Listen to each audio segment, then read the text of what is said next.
Miren, la paranoia es la enfermedad mental, un tipo de psicosis, una enfermedad mental realmente compleja y lo es por su apariencia de salud. Precisamente el paranoico es un enfermo que en muchas ocasiones cuesta muchísimo diagnosticarlo a los expertos en salud mental, diagnosticarlo, por tanto, a psiquiatras, a psicólogos, a todos los que componemos esa especialidad.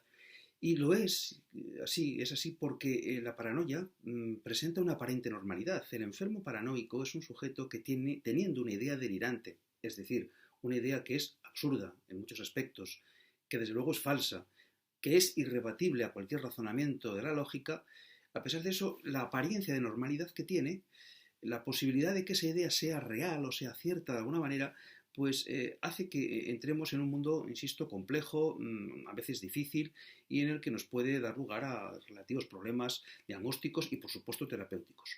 El paranoico, hoy llamado trastorno delirante, hace muy poco tiempo también se le llamaba trastorno delirante persistente, se caracteriza precisamente por eso, por la existencia de una idea delirante, pero congruente, en cierta manera comprensible. La estructura es lógica y solamente cuando somos conocedores, mediante la información que terceras personas nos puedan facilitar de que eso es erróneo, que es falso, que no es así como nos lo cuenta y nos lo relata el paciente, es cuando nosotros podemos establecer un diagnóstico de precisión. Por tanto, les anticipo que para diagnosticar a los paranoicos hará falta, en muchos casos, un estudio longitudinal. Siempre en psiquiatría este aspecto es clave, pero en este momento, en este tipo de problema, lo es mucho más. Un diagnóstico longitudinal, una observación muy prolongada del paciente, hay que mantener diversas entrevistas hasta poder llegar a un diagnóstico de certidumbre y además es esencial la información que nos van a relatar terceras personas. En unos casos serán familiares, en otros casos serán pues, cuerpos y fuerzas de seguridad del Estado, serán otros médicos, otros compañeros. Es decir, la información que nos pueda aclarar si realmente las cosas son como se nos cuentan o realmente no lo son. Y hay una actitud de deformación, de desinformación por parte del paciente. Quede claro que la paranoia es un tipo de psicosis, por tanto el sujeto no tiene conciencia de enfermedad.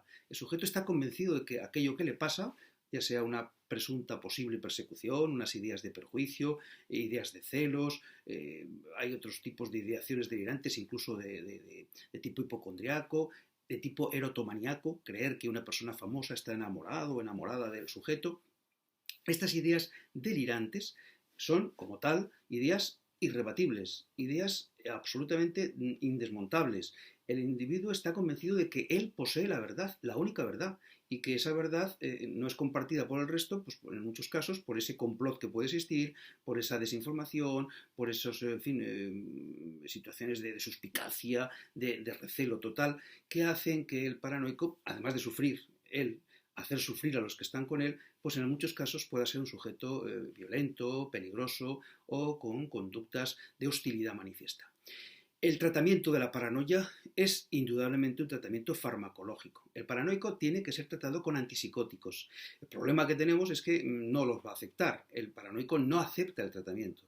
Hay que imponérselo y por desgracia hay que imponérselo muchas veces con autorización judicial, mediante un internamiento no voluntario y evidentemente rompiendo en gran medida esto que llamaremos alianza o que llamamos alianza terapéutica, esa digamos relación de confianza entre el médico y su paciente.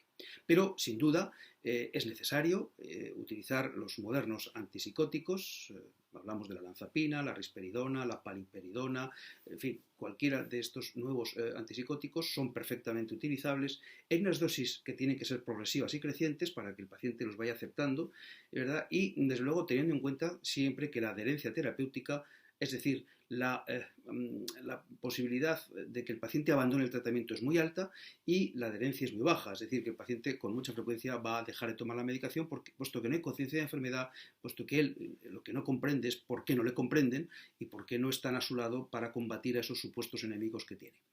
La paranoia es una enfermedad grave, crónica, que produce una serie de episodios de agudización con alguna frecuencia, coincidiendo con fenómenos de estrés ambiental y que requiere, como les digo, un tratamiento continuado e indefinido. No vamos a poder decir que durante un tiempo el paciente toma la medicación que luego la puede abandonar. Esto sería un grave error. El paciente tiene que estar sometido a un tratamiento de forma permanente y en algunos casos, además de los antipsicóticos, pues asociar determinados fármacos como antidepresivos que pueden ser necesarios o incluso hasta estabilizadores del ánimo. La psicoterapia en este caso es poco útil porque el paciente va a tener una enorme defensa, una refractariedad total a abordar cualquier aspecto que sea cuestionar su delirio y solamente cuando ya durante un tiempo prolongado esté utilizando la medicación y los antipsicóticos han sido capaces de ablandar, entre comillas, esas ideas delirantes, pues será el momento de poderle hacer alguna reflexión que nos permita, pues bueno, pues que pueda criticar su delirio, que pueda cuestionarlo. Por tanto, y en resumen, la paranoia es una enfermedad muy seria, muy grave, que requiere un diagnóstico preciso, diagnóstico complejo, en el que muchas veces hasta los propios profesionales pues, nos vemos con serias limitaciones para poder hacer. Hay muchas dudas respecto al propio enfermo paranoico y lo que sí les insisto una vez más, y acabo con ello, diciendo que los psicofármacos, con todas las limitaciones y con todos los efectos secundarios que puedan tener, son los únicos capaces de ir reduciendo, de ir ablandando, de ir permitiendo que el paciente viva con su propio delirio.